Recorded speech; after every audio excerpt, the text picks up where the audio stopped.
Okay, here we go again. Hello there everyone, and welcome back to the channel. Today I want to talk about the recent reports from Video Games Chronicle regarding a potential Nintendo Switch successor releasing in the second half of next year. They reported this morning, and I've seen a lot of people talking about it, so I wanted to put my 2 cents into the ring, because I've seen a lot of people taking this report as like this is our first really meaty piece of information regarding the next generation Nintendo console. And while that could be the case, more likely than not, this is nothing. So let me get into this. So VGC, Video Games Chronicle, they are a pretty well-known news outlet at this point. Andy Robinson in particular is the person who wrote this article, and if that name sounds familiar, it should, because he's the person that leaked Mario 3D All-Stars back in 2020. He also said that Wind Waker and Twilight Princess were 100% coming out in 2021. He also said that Tears of the Kingdom would be the last major Switch game, and because of that, there would not be a June Direct. So, track record spotty at best, but fine. Let's go ahead and read into it. He did leak 3D All-Stars, to his credit, so let's go ahead and read this article. Development kits for Nintendo's next console are now with key partner studios, with a launch planned for next year, sources have told VGC. According to multiple people with knowledge of Nintendo's next-gen console plans, the company is likely to release new hardware during the second half of 2024 to ensure that it has an ample stock available on day one, and to avoid the kind of shortages seen with PS5 and Series X and S. Although specific details on the console are being kept closely guarded, those VGC spoke to indicated that the next-gen console would be able to be used in portable mode similar to the Switch. So, for the sake of ease of words, I'm going to be referring to this thing as a Switch 2. I think that's what most people expect it to be, even if it's not literally called the Switch 2. If I say Switch 2, you know I'm referring to the next Nintendo console. 2 sources VGC spoke to suggested that the console could launch with an LCD screen instead of the more premium OLED in order to bring costs down, especially considering the increased storage needed for higher fidelity games. The current Switch comes with just 32 gigs of internal memory, while many current-gen PlayStation and Xbox games are over 100 gigs. So this is really one of the only true nuggets of potential information with this article, to be honest.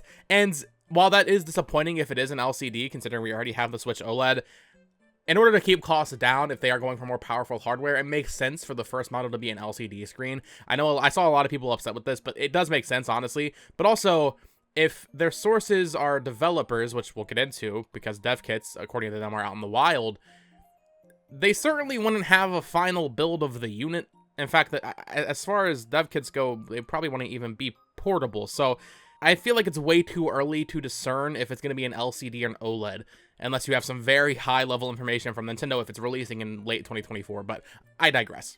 Like its predecessor, the new Nintendo console will accept physical games via a cartridge slot, the sources said. Okay.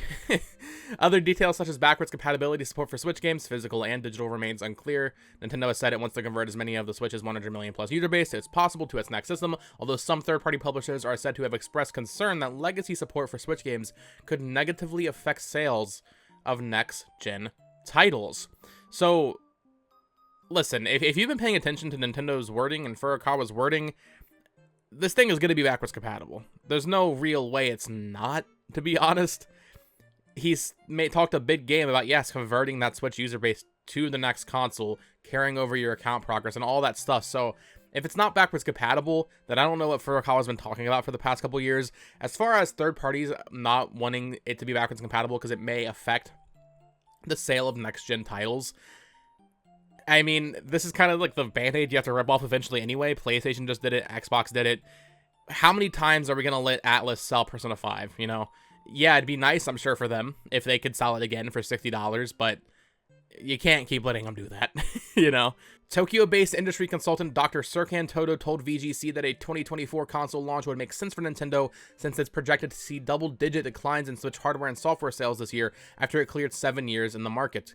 He said, quote, "I would generally say that looking at Nintendo's financials, it seems clear that it's time for a new piece of hardware in 2024, he said.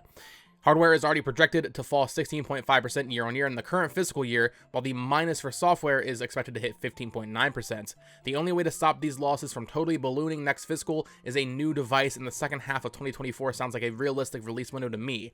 ReedPop's head of games, B2B, Christopher Dring, told VGC that a 2024 release would fit with Nintendo's historical trend of launching hardware mid-cycle compared to PlayStation and Xbox. Well, first of all, Dr. Serkan Toto, famed for saying the Switch Pro was coming out in 2020, so very reliable there. But Christopher Dring, another person who also said that Nintendo would have a weak second half of the year with no games. That's why there wouldn't be a Direct in June.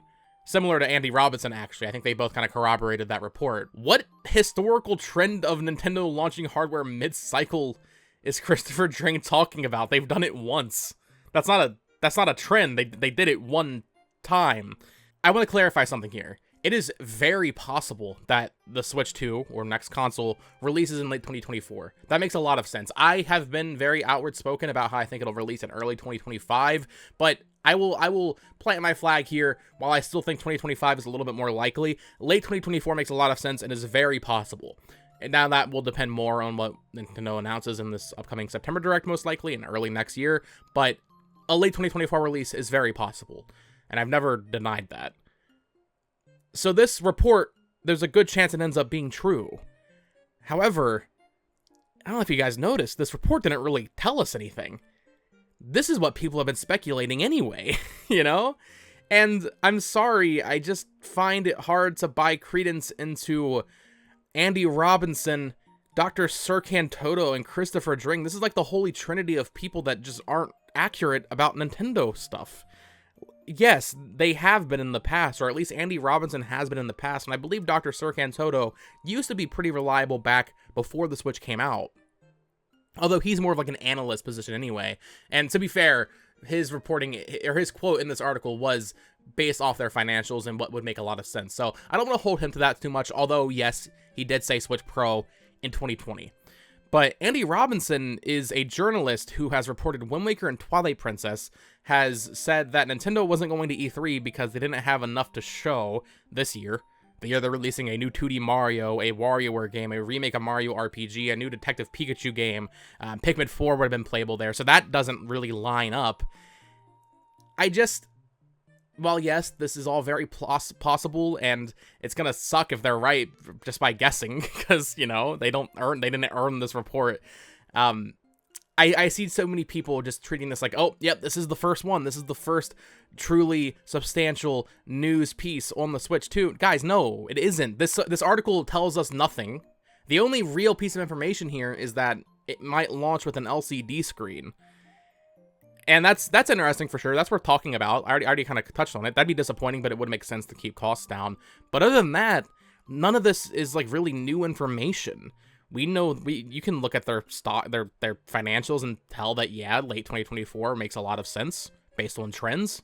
that's not hidden knowledge. That's public information. I don't know. I love speculating and I love talking about this stuff with you all, but when I see so many people just jumping on a bandwagon, when I see IGN and all these other outlets and then YouTubers making videos, treating it like it's really confirmed, it's just a little rough for me. You know, I love speculation. I like covering fake stuff that we know is fake. I think that's fun. It's fun to talk about. But for some reason, Andy Robinson has positioned himself as someone who's accurate and reports accurate information when that's not true. But because he has done that somehow, people are going to report this as, oh, Andy Robinson reported it, must be real. It's just a little frustrating. Like I said, it's very possible it releases in late 2024, and I hope it does, because I'm a Nintendo fan. I want more Nintendo hardware, always, but I don't buy much credence into this. That's why I didn't make a video this morning. I slept on it, and then I was like, yeah, I don't know about this one, Chief. So let me know your thoughts down below. Do you think this article from Video Games Chronicle is to be believed? Do you trust these journalists and their track records, or do you think it's all just them trying to guess the year again and hope that they're right for the 5th year in a row? That, oh, this is the year. They predict it every year, and eventually they'll be right. Broken clock is right twice a day, guys. Come on.